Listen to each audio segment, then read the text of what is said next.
Subscribe कीजिए आपके अपने YouTube channel fight for job को। दोस्तों, मैं हूं आशुतोष और आज आपके लिए लाया हूं प्राचीन भारत के वैदिक सभ्यता या वैदिक काल से कुछ संबंधित कुछ प्रश्न, जिसके भाग 6 हैं।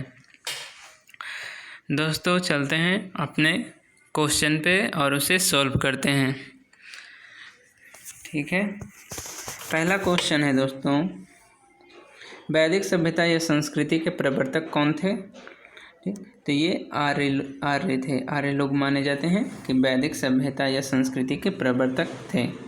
नेक्स्ट क्वेश्चन है, वैदिक सभ्यता का काल क्या है? तो ये वैदिक सभ्यता का काल 1500 ईसा पूर्व से 600 ईसा पूर्व के बीच है।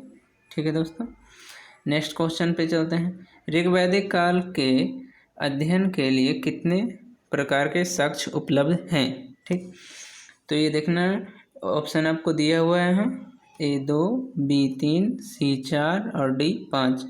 तो इसमें आपको पता करना है दोस्तों कौन सा होगा। तो ये इसका आंसर 2 होगा, यानी कि A। ठीक है दोस्तों, A होगा ये।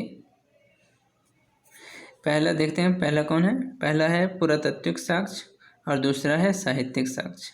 ठीक है, नेक्स्ट है, किस अभिलेख से यह पता चलता है कि ईरानी आर्यों का एक शाखा भारत आई थी? ठीक, आर्यों की एक शाखा थी जो भारत आई थी। तो यह है कस्सी अभिलेख से। यह है दोस्तों कस्सी अभिलेख से यह पता चलता है। ठीक है, नेक्स्ट क्वेश्चन पे चलते हैं हम लोग। तिब्बत आर्यों का मूल स्थान है, यह मत किस व्यक्ति का है? ठीक है दोस्तों, तो ये देखते हैं, ये स्वामी दयानंद सरस्वती का मत है। स्वामी दयानंद सरस्वती जो थे, उनकी पुस्तक एक थी सत्यार्थ प्रकाश, उसमें इसका वर्णन मिलता है। नेक्स्ट है, ऋग्वेद में कितने नदियों का वर्णन मिलता है? दोस्तों, आपको ऑप्शन दिया हुआ है, गेस कीजिए कौन सा होगा। तो इसका आंसर हो जाएगा आपको B, 25। लगभग 25 नदियों का ऋग्वेद में उल्लेख मिलता है। नेक्स्ट है, ऋग्वेद में सर्वाधिक बार किस नदी की चर्चा की गई है? ठीक है, तो ये देखना है, तो ये सिंधु नदी है जो कि ऋग्वेद में सर्वाधिक बार इस नदी की चर्चा की गई है। नेक्स्ट क्वेश्चन है, ऋग्वेद में नदीत्मा यानी नदियों की माता की संज्ञा किसे दी गई है? किस नदी को दी गई है? तो यह सरस्वती नदी।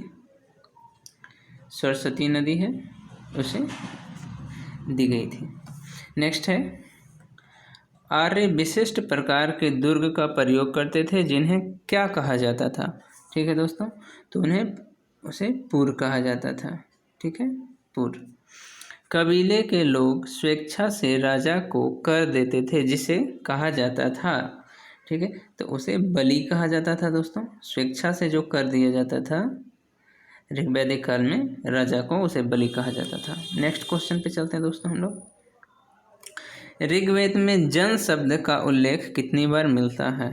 तो ये देखना है। तो दोस्तों, जन शब्द का उल्लेख 275 बार मिलता है। ठीक है दोस्तों, 275 बार है।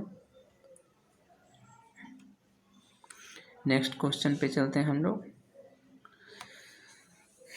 वैदिक काल में जनता की गतिविधियों को देखने वाले गुप्तचर को क्या कहते थे? तो उस समय के गुप्तचर को अस्पस कहते थे। अस्पस।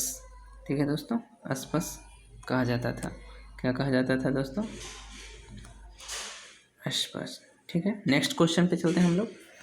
ऋग्वेद में सभा एवं समिति की चर्चा कितनी बार की गई है? तो देखिए दोस्तों, यहाँ पे सभा 8 बार, सभा की 8 बार और समिति का 9 बार की गई है। ठीक है,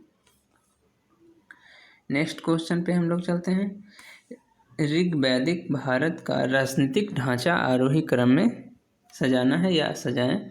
ठीक है दोस्तों, क्या है देखते हैं। तो इसका ढांचा था, छोटा से बड़ा की ओर जाएंगे दोस्तों। तो सबसे पहला था कुल, दूसरा था ग्राम, तीसरा था विश्व, चौथा था जन और पांचवा था राष्ट्र, जो सबसे बड़ा होता था और सबसे छोटा कुल होता था।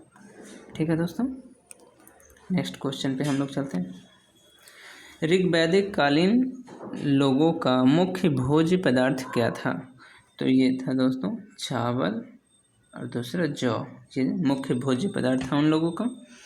नेक्स्ट है समय की माप के लिए किस शब्द का प्रयोग किया जाता था? ठीक है, तो उस समय गोधूली शब्द का प्रयोग किया जाता था दोस्तों। ठीक, नेक्स्ट क्वेश्चन में चलते हैं हम लोग। ऋग्वेद में कितने प्रकार के सिंचाई का उल्लेख किया गया है? ठीक है, ये देखना है।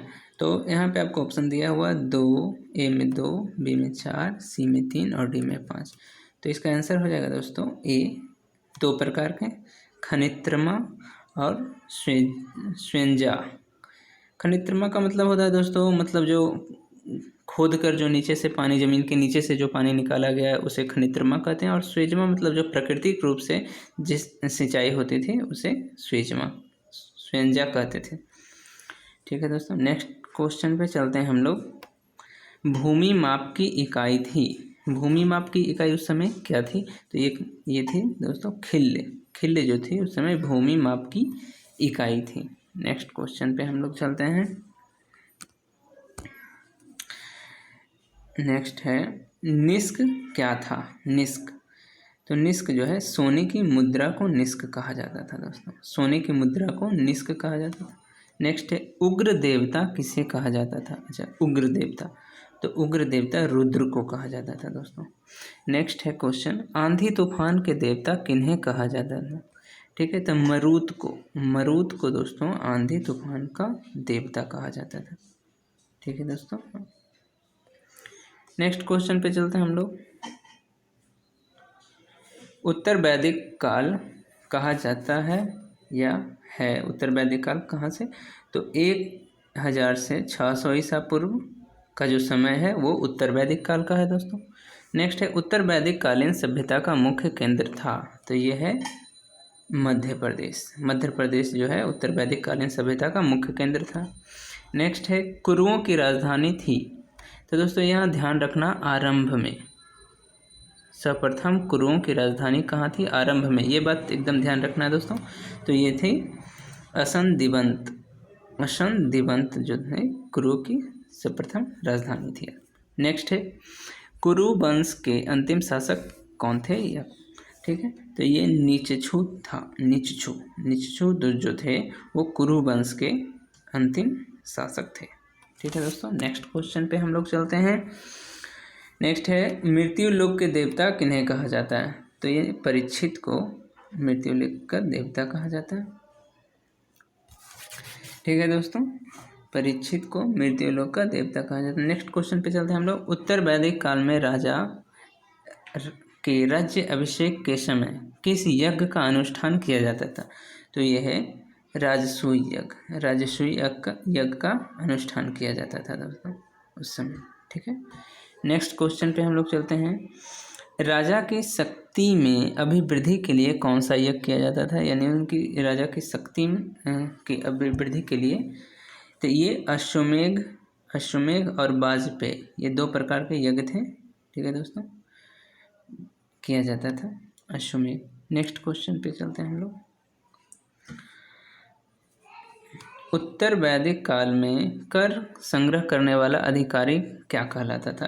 ठीक है, तो इसे भागधूक कहते थे दोस्तों, ये भागधूक कहलाता था।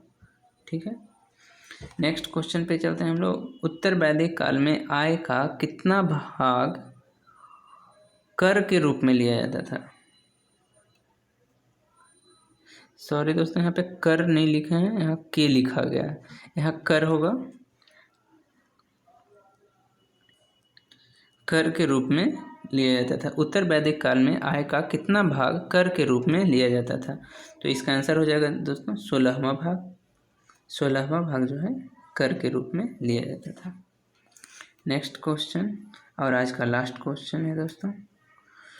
आय व्यय का लेखा जोखा रखने वाला अधिकारी होता था, तो उसे क्या कहते थे? तो उसे अच्छबाप कहा जाता था दोस्तों। अच्छबाप आय व्यय का लेखा जोखा रखने वाला अधिकारी होता था। ठीक है दोस्तों, आज के लिए इतना ही।